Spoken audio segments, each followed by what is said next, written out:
Well, hey there. I hope you had a good weekend. As you've heard me say, the market has been holding steady the past few weeks and even hit their lowest point since July of 2016.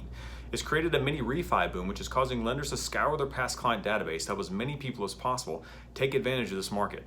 You could think of it like this. Imagine 60 to 70% of your past clients wanting to list their homes all within a few weeks of each other.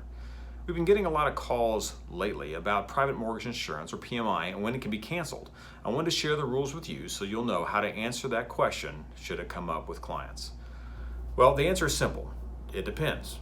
It depends on your loan type for starters. On FHA loans, if you put less than 10% down, the mortgage insurance stays on for the life of the loan. And if you put 10% down or more, it stays on for a minimum of 11 years. Now, the Homeowners Protection Act of 1998 established rules for automatic termination and borrower cancellation of PMI. It outlines two things. Borrowers can request cancellation when the loan reaches 80% of the original value, and PMI is automatically canceled by law when the loan reaches 78% of the original value. Conventional loans are different than FHA, and canceling PMI depends on one main factor. Is the borrower trying to use the 80% loan-to-value guideline off the original sales price or current appraised value?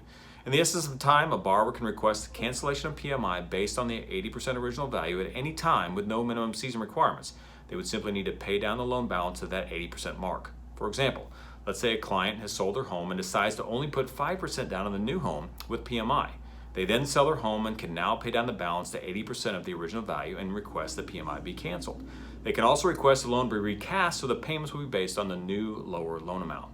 Now, if the borrower wants to use the current value of the home to establish the loan value, there are a few guidelines we have to follow. A borrower can request PMI be canceled based on the current appraised value under the following conditions. If they lived in the house between 2 and 5 years since the loan was originated, they can use 75% of the current value. If they have lived in the house for more than 5 years since the loan was originated, they can use 80% of the current value. If they lived in the house for less than 2 years and they can document substantial property improvements, then they can use that 80% mark to determine PMI cancellation. Now, I know that's a lot of information to cover in such a short amount of time, but I'll bet you're likely to get clients asking about PMI. If you have any more questions on this or about anything else, please don't hesitate to call me. Enjoy your week. Thanks.